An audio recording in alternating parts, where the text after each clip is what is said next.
dinami-dami nga na magiging talent, yung pakikipaghiwalay pa. Yung tipong nag-aaway lang naman, pero kabut naghahamon ng hiwalayan. Paano na lang matutupad yung pangarap kong mapakasalan? Shoot, Mare, galit lang naman ako, pero kabut akong pinatulan.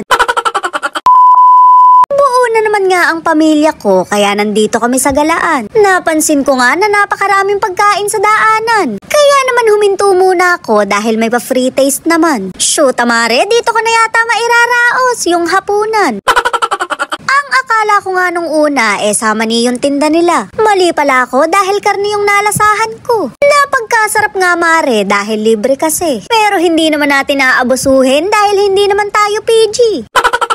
Kaya naman pumasok kami sa loob dahil marami pang libreng patikim. Napakasarap pala dito sa Macau dahil hindi ka gugutumin. Tatambay ka lang sa labas, meron ka nang kakainin. Inalok ko nga rin yung bebe ko pero ayaw kainin. Hindi pa rin siya tapos sa pagiging papansin. Ang daming pinaglalaban, wala namang katuturan.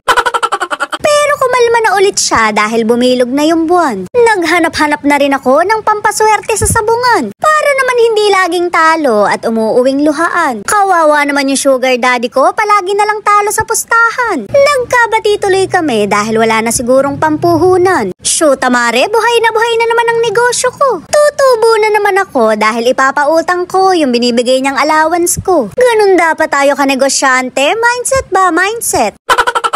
Mare, ako lang ba yung ganun kautak? Magpapautang sa asawa pero sa kanya din naman galing yung pera. Ang malupit pa nga doon, may patubo pa. Siguradong kikita ka kahit nasa bahay ka. Kesa naman sa kakilala mo ipautang na kapag siningil mo, galit pa. Mas mainam pang customer ang asawa dahil good payer pa. Hindi ka pa pagtataguan, Mare, kapag walang pambayad. Malabo yung mangyari dahil sa inyo din naman siya nakatira. Kabisado mo rin ang swelduhan, kaya alam mo kapag may pera. Ikaltas mo na lang, Mare, hindi na makakatanggihan. Hindi siya pwedeng hindi magbayad dahil relasyon nyo ang nakasalalay dyan.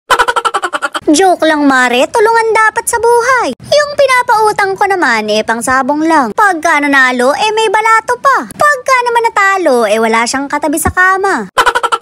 Mare, ang ganda ng wedding dress. What if kaya hindi niya ako mapakasalan, wala pa siyang pambili? Pwede ko namang paluwalan dahil meron na akong ipon. Lumago naman na yung negosyo ko, kakapatubo niya. Ako na ring bahala sa singsing, ang kulang na lang ay oo niya.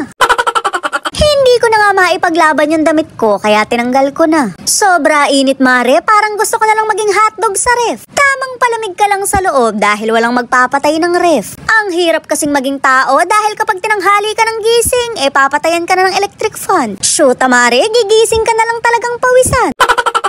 Apura nga sarap-sarapan ko, naiwan na kami ng mga kasama ko. Napakaganda talaga dito, Mare, kulang ang isang araw mo. Masusulit ka nga lang sa lakad, kaya good luck sa mga paa mo. Huwag mo nang isipin yung pagod dahil sulit naman yung makikita mo. Hindi yung apura habol mo sa maling tao, hindi ka naman tamang itrato. Dito, Mare, maglalakad ka lang, hindi mo kailangang maghabol. Mapapanganga ka na lang talaga sa sobrang ganda ng mga building. Talaga namang worth it ngangahan kesa sa ex mo na yan. Gising, Mare, lubayan mo na yan.